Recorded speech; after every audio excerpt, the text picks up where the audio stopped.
Morning friends. मैं आज आपके सामने हिंदी व्याकरण के अंतर्गत एक नया टॉपिक, एक नया शीर्षक लेकर के आज उपस्थित हुआ हूँ। ठीक है, अभी तक आपने मेरे द्वारा रस अलंकार के विषय में अध्ययन किया है, लेकिन अब मैं आपको इससे इतर ले चलूंगा और हिंदी की कुछ महत्वपूर्ण बिंदुओं पर आज चर्चा करूंगा। ठीक है, तो आज हमारा जो नया टॉपिक, नया शीर्षक है वो है शब्द रचना के तत्व। ठीक है, मेरा आज नया टॉपिक है, नया शीर्षक है शब्द रचना के तत्व। तो आज आपको बड़ा आनंद ही आएगा, बड़ा मजा आएगा। ठीक है, हिंदी व्याकरण के अंतर्गत इस टॉपिक को पढ़ने में। ठीक है, आप जितना ही इत्मीनान से इस पर ध्यान देंगे, आपको ये टॉपिक उतना ही आसान, उतना ही सरल लगेगा। ठीक है, और निश्चित ही मैं वादा भी करता हूं कि अगर आपने एक बार पूरा वीडियो ध्यान से सुन लिया, देख लिया, तो निश्चित ही इस टॉपिक को कभी जीवन में भूल नहीं पाएंगे। ठीक, तो आइए देखते हैं कि शब्द रचना के तत्व क्या है। तो शब्द रचना के तत्व में सबसे प्रथम चीज है शब्द रचना। ठीक है, शब्द रचना अर्थात शब्द किसे कहते हैं। प्रश्न उठता है मन में कि शब्द किसे कहते हैं। तो शब्द का निर्माण कैसे होता है, शब्द बनता कैसे है। ठीक है, तो एक या एक से अधिक वर्णों के मेल से जो सार्थक इकाई बनती है उसे ही शब्द कहते हैं। क्लियर? शब्द किसे कहते हैं बताइए, शब्द किसे कहते हैं? तो शब्द आपको मैं बता दूं कि जो शब्द है, ठीक, जो शब्द है, ठीक, वह एक या एक से अधिक वर्णों के योग से बनती। ठीक है, शब्द एक या एक से अधिक वर्णों के मेल से जो सार्थक इकाई, जिसका कोई अर्थ होता है, सार्थक इकाई बनती है उसे ही शब्द कहते हैं। ठीक, अब एक वर्ण का भी शब्द आप जानते हैं। जैसे आपसे कोई प्रश्न करता है कि क्या आपने भोजन कर लिया। प्रश्न कोई आपसे करता है कि क्या आपने भोजन कर लिया, तो आपका उत्तर होता है ना। आपका उत्तर क्या होता है? ना। ना केवल आपने कहा, ना, ना का तात्पर्य नहीं से है। अर्थात अगर उसकी व्याख्या देखें तो हमने भोजन नहीं किया है। तो ये एक शब्द, सॉरी, एक वर्ण का शब्द हो गया।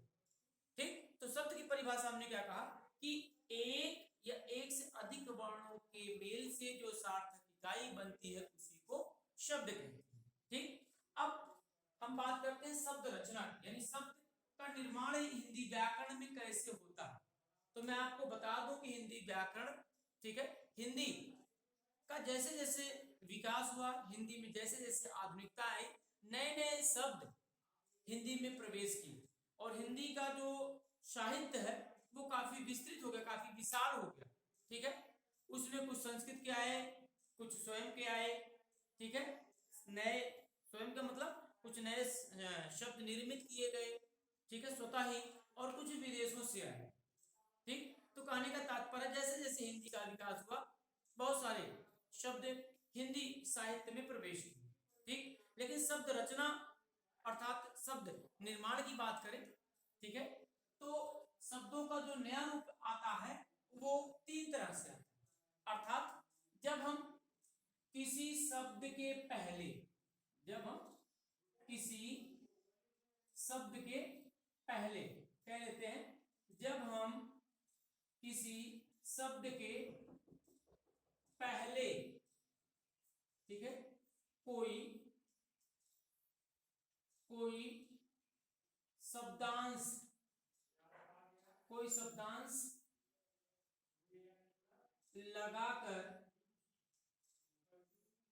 ठीक है, लगाकर, ठीक है, कोई, जब हम किसी शब्द के पहले कोई शब्दांश लगाकर शब्द निर्मित करते हैं। ठीक, ये आपका पहला हो गया। किसी शब्द के पीछे लगने वाला, ठीक है, पीछे लगने वाला शब्दांश, ठीक है। या फिर तीसरा कह सकते हैं, ठीक, तीसरा क्या कह सकते हैं, दो शब्दों से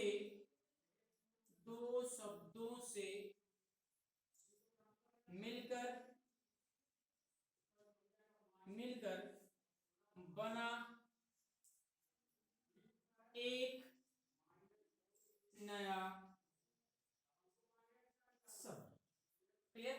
इस तरह से शब्द निर्माण की प्रक्रिया हिंदी व्याकरण के अंतर्गत होती है। शब्द रचना के तत्व अर्थात शब्द रचना, ठीक है, शब्द रचना से मेरा अभिप्राय मात्र इतना है, ठीक है, शब्द रचना से अभिप्राय में मात्र मेरा इतना है कि किस प्रकार से हिंदी साहित्य में नए शब्द बनते हैं, ठीक।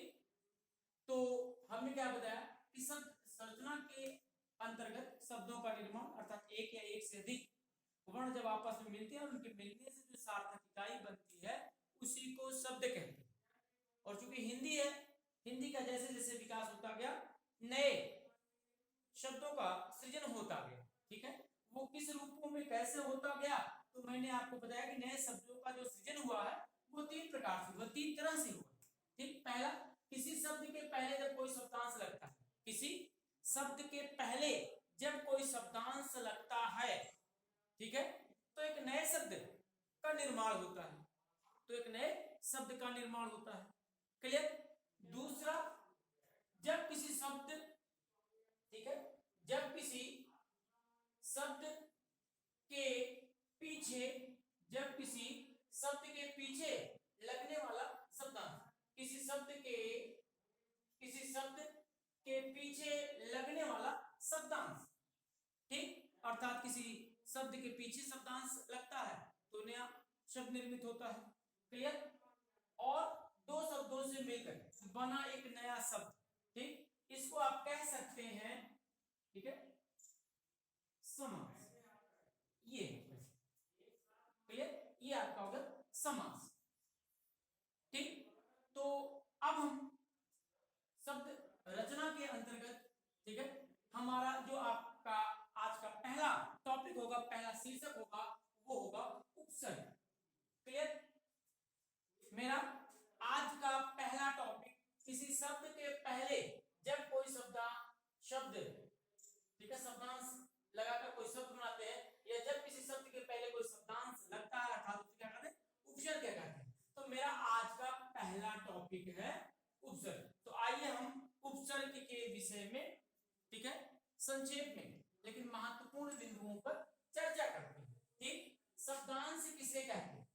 काफी हद तक अभी जो मैंने आपसे कहा, आपने सुना, तो उससे आपको उपसर्ग के विषय में काफी कुछ आभास या अनुभव हो चुका होगा। ठीक है, तो हमारा शब्द रचना के अंतर्गत पहला जो शीर्षक, पहला जो टॉपिक है वो है उपसर्ग। ठीक है, क्या है उपसर्ग? हम आज चर्चा करेंगे उपसर्ग। क्लियर? यानी उपसर्ग किसे कहते हैं? तो आप जरा गौर करें, ध्यान दें, ठीक, कि आप देखते क्या है कि उपसर्ग जो है ये दो शब्दों से निर्मित हुआ, दो शब्दों से बना। ठीक, तो ये देखते हैं किस किस शब्द से? उपसर्ग शब्द, ठीक, उपसर्ग शब्द, ठीक है, दो उप प्लस सर्ग, ठीक है, उप प्लस सर्ग, उपसर्ग शब्द दो शब्दों से, दो शब्दों से निर्मित है, दो शब्दों से निर्मित है। ठीक, उपसर्ग शब्द दो शब्दों से निर्मित है। किसे किसे? उप प्लस सर्ग। ठीक है, उप शब्द का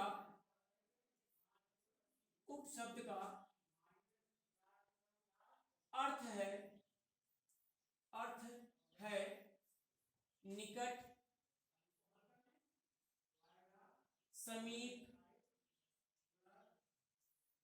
समीप या पास, यानी पास पास कह सकते हैं। ठीक है, देखिए उप शब्द का अर्थ है निकट, समीप या पास, तथा ठीक है, सर्ग शब्द का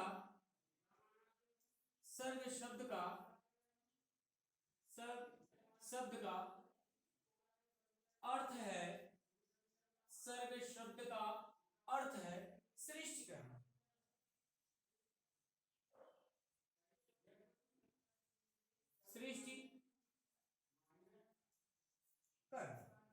क्लियर? काफी हद तक चीजें आपको समझ में आ गई होंगी। ठीक, सृष्टि करना, या आप ऐसे भी इसको लिख सकते हैं। ठीक है, सृष्टि करना, ऐसे कर लीजिए।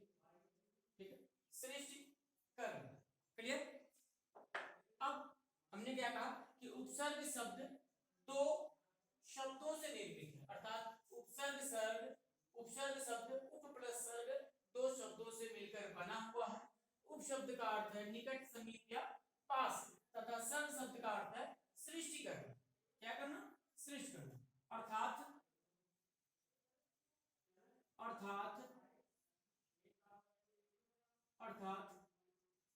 उपसर्ग शब्द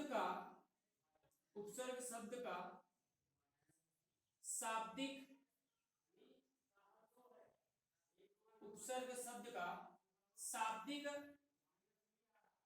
अर्थ है, उपसर्ग शब्द का शाब्दिक अर्थ है, ठीक है, पास, समीप सृष्टि करना या निकट सृष्टि करना, या पास पास सृष्टि करना। ठीक है, पास पास सृष्टि करना या समीप करना। क्लियर हो? उपसर्ग शब्द का शाब्दिक अर्थ हुआ समीप करना या पास पास करना। क्लियर? अब उपसर्ग की डिफिनेशन देखते हैं, अर्थात परिभाषा आप कह सकते हैं। ठीक है, परिभाषा देखते हैं कि उपसर्ग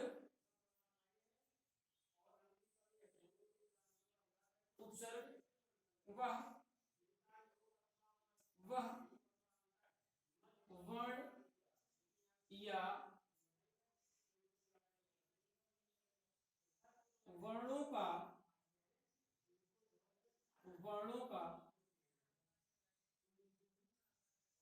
समूह, ब्रैकेट में शब्दांश। ठीक है, उपसर्ग वह वर्ण या वर्णों का समूह है जो किसी भी शब्द के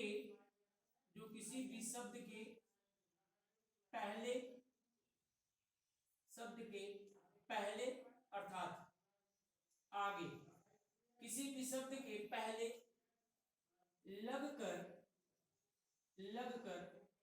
उस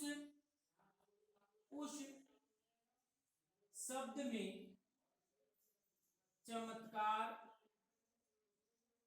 में चमत्कार या उसको कहते हैं विशिष्टता,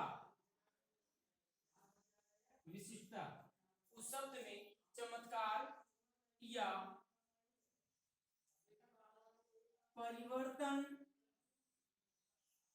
परिवर्तन ला देता है। क्लियर? काफी हद तक बातें समझ में आ गई होगी। हमने क्या कहा कि उपसर्ग, उपसर्ग के अगर शब्दगत अर्थों को देखें तो उपसर्ग शब्द उप प्लस सर्ग, ठीक है, उपसर्ग शब्द उप प्लस सर्ग दो शब्दों से निर्मित हुआ, दो शब्दों से बना हुआ। उप शब्द का अर्थ होता है निकट, समीप या पास, तथा सर्ग शब्द का अर्थ होता है सृष्टि करना। अर्थात उपसर्ग शब्द का शाब्दिक अर्थ हो गया पास पास सृष्टि करना या पास पास रचना करना। क्लियर? अब इसकी डिफिनेशन, इसकी परिभाषा क्या कहती है कि उपसर्ग शब्द, ठीक है, कि उपसर्ग वह वर्ण या वर्णों का समूह है, वर्णों का समूह अर्थात आप उसको शब्दांश कहें, ठीक है। उपसर्ग वह वर्ण या वर्णों का समूह है जो किसी भी शब्द से या शब्द के पहले लगकर, ठीक है, शब्द के पहले अर्थात आगे लगकर उस शब्द में चमत्कार अर्थात विशिष्टता या परिवर्तन ला देता है। क्लियर? उपसर्ग किसे कहते हैं? यानी उपसर्ग वह शब्दांश है, शब्द का अंश है, ठीक है, जो किसी भी शब्द के पहले लगता है, जो किसी भी शब्द के पहले लगता है, और जब किसी भी शब्द के साथ पहले लगता है तो एक नए शब्द को सृजित करता है, तो उस शब्द में या तो चमत्कार होगा यानी विशिष्ट उसको बना देगा, या उसके अर्थों को परिवर्तित कर देगा। ठीक, हमने क्या कहा? या तो वह चमत्कार उत्पन्न करेगा या उसमें परिवर्तन ला देगा। अगर एक आधा एग्जाम्पल देख लिया जाए तो बाकी चीजें आपके सामने क्लियर हो जाएंगी, स्पष्ट हो जाएंगी। आइए देखते हैं एग्जाम्पल। ठीक, उदाहरण देख लेते हैं। जैसे ठीक, आपका है धर्म, पहला आपका है धर्म, ठीक है, धारते इति धर्म अर्थात जो धारण किया जा सके वही धर्म है, अच्छा कार्य ही धर्म है। लेकिन अब एक शब्द है और उपसर्ग क्या होता है? वो किसी भी शब्द के पहले लगता है, यानी इसके पहले लगेगा, ठीक है, उपसर्ग किसी भी शब्द के पहले लगता है। ठीक, तो अब हमने क्या लगा दिया? अ, क्या लगा दिया? अ लगा दिया। ठीक, अब इसको जब आप जोड़ के एक शब्द, नया शब्द बनाएंगे तो क्या बन गया? अधर्म, ठीक है, देखिए क्या बन गया? अधर्म। अधर्म, धर्म मतलब जो अच्छा कार्य हो, अधर्म मतलब जो समाज सम्मत ना हो, जो समाज के प्रवेश में लागू ना हो, जो गलत कार्य हो, गलत नीतियां हो, वही क्या कहलाता है? अधर्म कहलाता है। ठीक, तो अब अगर आप देख पा रहे हो तो क्या कर दिया इसने, यानी आ जो है इस शब्द के आगे लगा तो इसमें क्या कर दिया? इसमें चमत्कार ला दिया, इसमें विशिष्टता, ठीक है, चमत्कार की अपेक्षा विशिष्टता तो नहीं लाया, लेकिन हाँ आप कह सकते हैं इसके अर्थ को परिवर्तित कर दिया, ठीक है, चमत्कार नहीं कह सकते हैं, क्या करके कह सकते हैं? परिवर्तन। ठीक, देखिए मैंने आपको अभी थोड़ी देर बताया पहले कि उपसर्ग वह वर्ण या वर्णों का समूह, क्या है? वर्ण या वर्णों का समूह। तो देखिए उपसर्ग वह वर्ण या वर्णों का समूह है, उपसर्ग वह वर्ण या वर्णों का समूह है, और वर्णों के समूह को शब्दांश कह सकते हैं, ठीक है। तो उपसर्ग वह वर्ण, देखिए वर्ण है और क्या है? वर्ण। ठीक, तो उपसर्ग वह वर्ण या वर्णों का समूह है जो किसी भी शब्द के पहले, जो किसी भी, हमेशा याद रखिएगा उपसर्ग जो होगा वो किसी भी शब्द के पहले लगता है, ठीक है, और जब किसी भी शब्द के पहले लगता है, किसी शब्द के पहले जुड़ता है, पहले किसी भी शब्द के पहले, ठीक है, वो मिलता है। ठीक, जैसे आ प्लस धर्म, धर्म था उसके पहले हमने आ लगा दिया, क्या बन गया? अधर्म। तो उसके अर्थ को ही उसने तो पहले लगकर उस शब्द में चमत्कार लाता है, यानी विशिष्टता लाता है या परिवर्तन लाता है। तो यहाँ पे देखिए क्या लगा, धर्म के पहले धर्म मतलब अच्छे कार्य, नीतिपूर्ण कार्य, और उसके पहले आ लग करके उसने उसके पूरे अर्थ को ही बदल दिया। अधर्म यानी जो नीतिपूर्ण कार्य ना हो, जो समाज सम्मत कार्य ना हो, ठीक है, उसे क्या कहते हैं? अधर्म कहते हैं। ठीक, तो आपने देखा कि किस प्रकार से एक शब्द के आगे एक शब्दांश या वर्ण जुड़ता है और जुड़ करके उसमें परिवर्तन ला देता है। ठीक, अब एक शब्द दूसरा हम एग्जांपल यही देते हैं। ठीक है, इधर हम दे लेते हैं, देखिए है कुशल। ठीक है, कुशल यानी जब हमने कह दिया क्या कि कुशल, ठीक,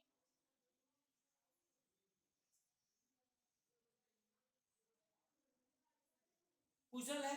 ठीक है, कुशल माने अच्छा, कुशल माने अच्छा, ठीक ठाक, स्थित। ठीक है, लेकिन हमने क्या कहा कि अब ये एक शब्द है, इसके पहले यानी इधर मैं वर्ण या वर्णों का समूह जिसको आप शब्दांश कहते हैं जोड़ूंगा। यहां मैंने केवल जोड़ दिया सा। ठीक है, कुशल से पहले मैंने क्या एक वर्ण जोड़ दिया, सा जोड़ दिया। अब ये क्या बन गया, ठीक, सा कुशल। ठीक है, सा कुशल यानी कुशलता के साथ। ठीक, सा कुशल कुशलता के साथ। क्लियर। अब अगर हम एक और, ठीक है, एक और देखते हैं चमत्कार। एक है मति। ठीक है, एक शब्द क्या है, मति। क्या, कौन सा शब्द है, मति। मति माने बुद्धि, विचार, बुद्धि या विचार। मति का तात्पर्य क्या हो गया, बोलते ना उसकी मति मारी गई, इस तरह से। ठीक है, यानी उसकी बुद्धि खराब हो गई। ठीक, तो मति का मतलब होता है बुद्धि या विचार। लेकिन इसके पहले एक हम वर्ण या वर्णों का समूह जोड़े जिसको शब्दांश कहते हैं, तो हमने इसके आगे जोड़ दिया क्या, सह। ठीक है, सह प्लस मत, क्या बन गया ये, ठीक, सहमति। क्या बन गया, सहमत, यानी आपका जो विचार है उससे मैं सहमत हूं, यानी आपके विचारों के साथ हूं। मत माने बुद्धि, विचार, सह माने साथ, यानी मैं आपके विचार के साथ हूं। सहमत का अर्थ हो गया कि मैं आपके विचारों के साथ हूं। तो आपने देखा कि उपसर्ग क्या होता है, उपसर्ग एक शब्द के आगे, पहले, पूर्व लग करके उसके अर्थ में परिवर्तन या चमत्कार उत्पन्न कर देता है। क्लियर। आइए दो चार एग्जाम्पल और देखते हैं।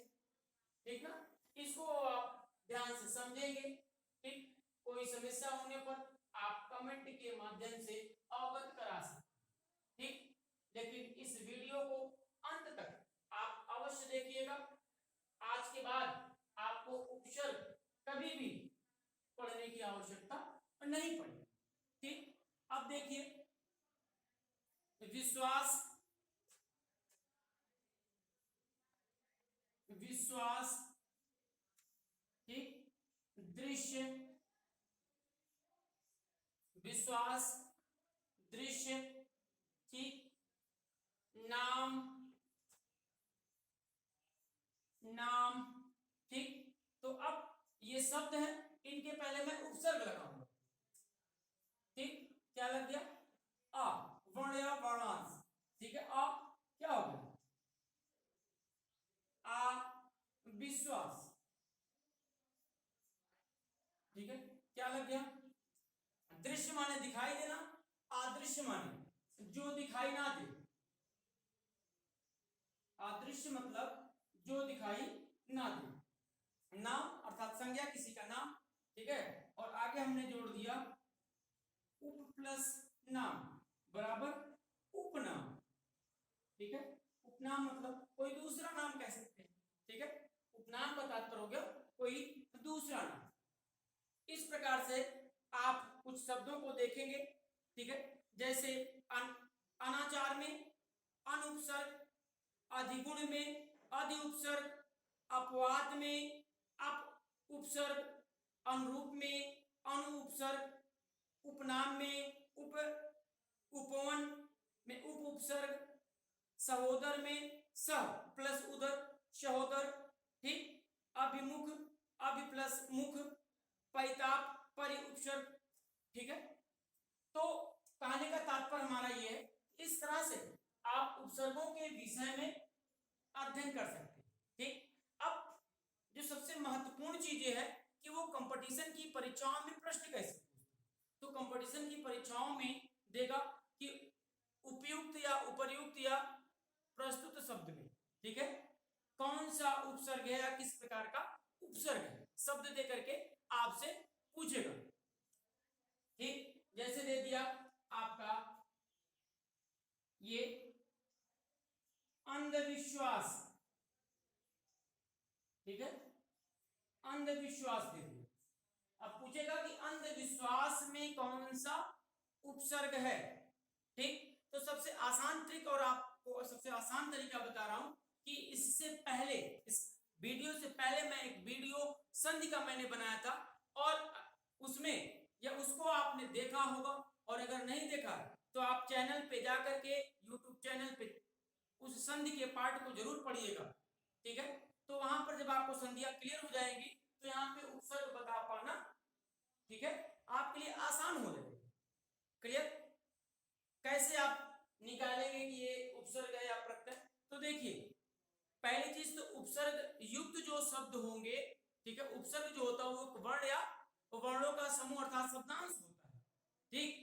तो जब कोई उपसर्ग युक्त शब्द होगा तो आप उसका विच्छेद करेंगे, क्या करेंगे, विच्छेद मतलब अलगाव करेंगे, अलग करेंगे, उसके शब्दों को तोड़ेंगे। तोड़ने के बाद आप क्या देखते हैं कि उसका जो पहला पद बनेगा, जो पहला समूह बनेगा वो एक वर्ण का होगा या वर्ण समूह होगा या शब्दांश होगा, लेकिन जो दूसरा शब्द होगा वो सार्थक होगा, ठीक है, क्योंकि जब हम इसको तोड़ेंगे तो एक दूसरा जो शब्द बनेगा वो सार्थक होना चाहिए, जिसका कोई अर्थ निकले, और उपसर्ग जो होता उसका तो अर्थ होता ही है, ठीक है। लेकिन अब विच्छेद में भी यही होता है कि सार्थक शब्द में टूटने चाहिए, तो ये नहीं कि अंधवी प्लस वास नहीं करेंगे या अंधविश्वास आस नहीं करेंगे, ठीक। तो हमने क्या कहा कि आप जब इसको तोड़ेंगे सार्थक में तो ये बनेगा अंध प्लस अविश्वास, अंध प्लस अविश्वास हो जाएगा, ठीक। तो आप क्या देखते हैं, हमेशा याद रखिएगा कि जब उपसर्ग को आपको जानना हो, पहचानना हो, तो आप उस उपसर्ग युक्त शब्द को संधि विच्छेद के आधार पे तोड़ेंगे, ठीक है। और जब आप तोड़ेंगे तो क्या पाएंगे कि उपसर्ग युक्त शब्द का जो पहला शब्द होगा वो शब्द ना होकर के शब्दांश होगा, और दूसरा जो शब्द होगा वो सार्थक होगा, अर्थात उसका कोई ना कोई अर्थ। क्लियर? तो ये हो गया हमारा उपसर्ग। अब इसके पश्चात